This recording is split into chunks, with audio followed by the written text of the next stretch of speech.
What is the worst thing that is legal? I'm just gonna have to say little girls' beauty pageants. It just doesn't sit right with me. And not only because of the fact it's creepy, but I feel like it's stressful on the kid and on their body image. Oh my god, yes, this 100%. Horrifying shit. College book prices and practices. Change a few words in a math book, that'll be another $100 please. Oh, you realized that you can use the book from 10 years ago and succeed?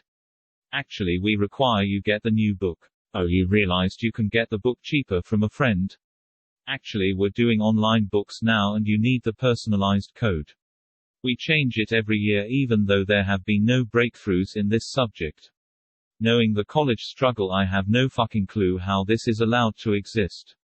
It should literally be illegal. Even worse when professors say you need a certain textbook in a few weeks then they never actually use it. Worst $80 I have ever spent. Sending letters to homeowners labeled important mortgage, financial info, or last warning, notice, and having the inside look exactly like a bill, letterhead and little box in the corner with figures inside, all to then say, refinance with us, or, don't miss this opportunity for etc.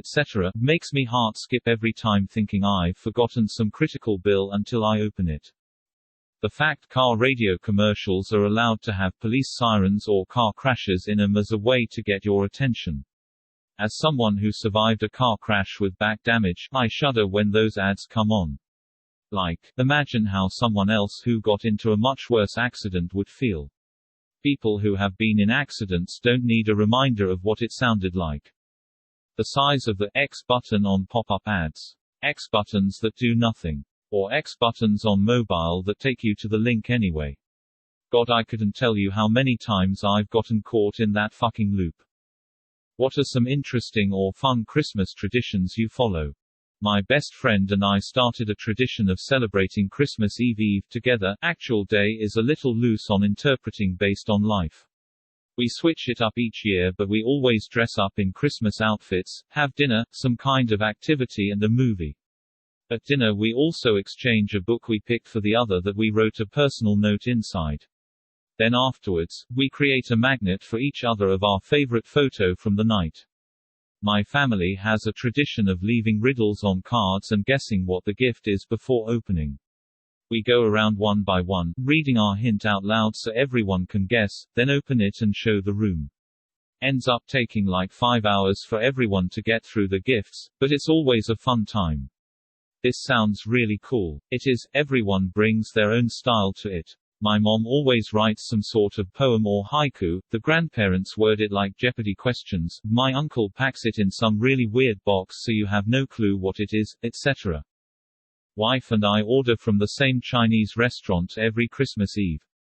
We eat from there almost exclusively on Christmas Eve. We don't do much Chinese through the year regularly.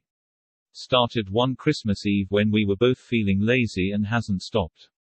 12 plus years now, are a traditional Jewish Christmas. Every year my wife and I buy an ornament for our tree that corresponds with something that happened that year.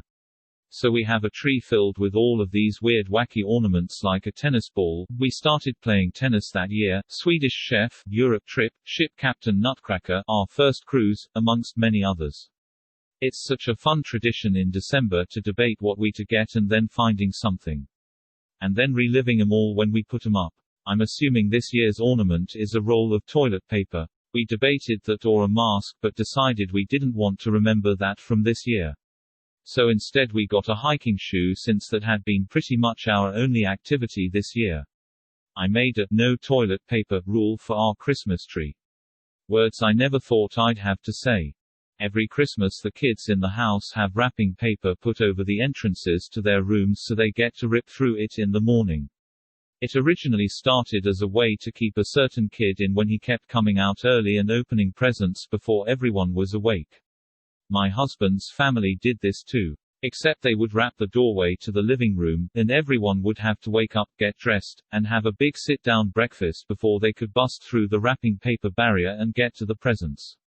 I cannot imagine how you could get 4 kids to be that patient, but somehow his mother managed it. What if God came down one day and said, "It's pronounced Jod," then left? A large chunk of my taking the Lord's name in vain would go away. Jod knows what was in your heart when you said it.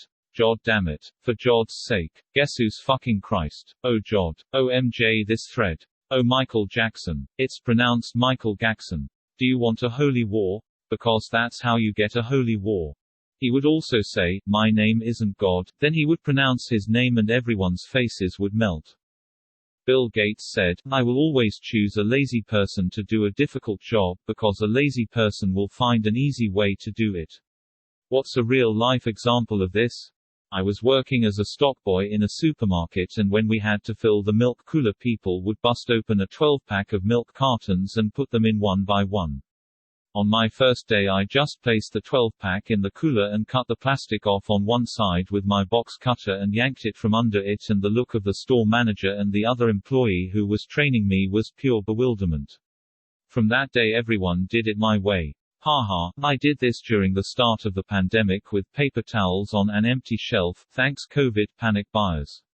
Instead of opening the box of single-roll paper towels and placing them on the shelf, I just cut off the bottom of the box and slid the rolls right out.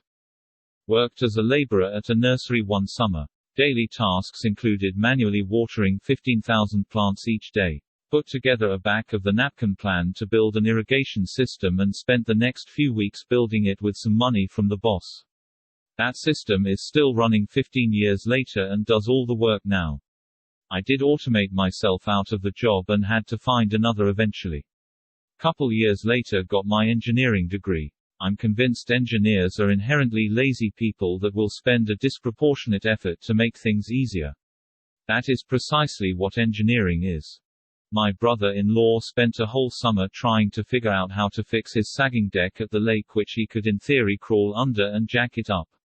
It would have been a tunneling project. It's a 60 by 60 area all long 2 by 6 boards. Massive. I sat there long enough with enough beers in me to come up with the idea of just cutting a square out of the sagging area about 3 feet by 3 feet, jacking it up, then re-screwing down the boards.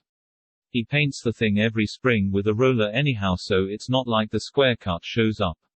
He thought I was a genius. I was just lazy. Finally, a non-computer story. We had to hold a thermometer in water in chemistry class. It probably was only 20-minute experiment, but your arms get tired after a couple minutes and you can't let the thermometer touch the bottom of the pan or it won't get an accurate reading. So instead of sucking it up and just holding the thermometer, my lab partner built a contraption out of lab books and paperclips to somehow hold the thermometer in the water without it touching bottom. It was the stupidest looking thing you would ever see in a lab class, and our professor even walked over and said, if it looks stupid, sounds stupid, but it works, then it isn't stupid. My lab partner and I joked that he wasn't talking about the contraption but the intellect of my lab partner. I had a math teacher that actively encouraged his students to be as lazy as possible, defining lazy as actively searching for ways to do as minimal work as possible. His logic was that the way math is now, it could always be simplified and still work the same, someone just needs to be lazy enough to find that. My favorite math teacher used to say that the best solution is the one you find. Steve Irwin has you pinned down in a headlock. What cool facts does he tell the audience about you and your habitat? I don't care, he calls me a beaut and I really needed to hear it. You're a beaut, mate. No, you're a beaut. You're all beauts. Oi, now Lukey here. Notice how he seems almost entirely apathetic to my attack. That's because he spends almost every waking moment pretending not to be bothered by the current situation he is in, despite the fact that he is incredibly irritated. To him, this is just another Monday morning staff meeting. He is truly a gorgeous example of mental endurance. This is hilarious, and I wish I couldn't relate to it, haha. Wow. Get a loader this Sheila. I can imagine this one spending all of her free time sleeping in her lil hidey hole, only coming out 5 times a week to spend hours at a place where she probably regrets being at in the first place, then she'll do this most weeks of her life all the way up until she dies. This one's pretty big for a female too, bigger than most average males actually, don't think that gives her any luck during the mating season. But she'll find a fella who loves every bit of, just you watch. Isn't he a beauty? You're alright, fella, you're alright. This guy is out looking for a Sheila but he isn't having much luck. He's coming in late to the party. I laughed way harder at that last bit than I probably should have. At least you aren't the one thinking it might not be so bad to be pinned down by Steve Irwin. God, I'd love to get pinned down by any of the Irwins. The plus side to being bi. Oi, be very careful mates. We have to show dominance. If we show any affection towards this creature, he'll get attached to us and never leave us alone. Truly one of the most terrifying beasts in North America. When I was a kid, my parents were about to get divorced, so I spent my time hiding. One day, I was so desperate for some human contact that I sat in a busy place on the playground and looked sad, hoping someone would ask if I was okay.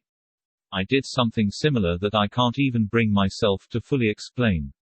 I don't think I really recognized how lonely I was. I used to do this, but people kept coming over and asking me, "Are you okay, little buddy?" and that would annoy me because I didn't actually want to be around people, I just didn't want to feel lonely.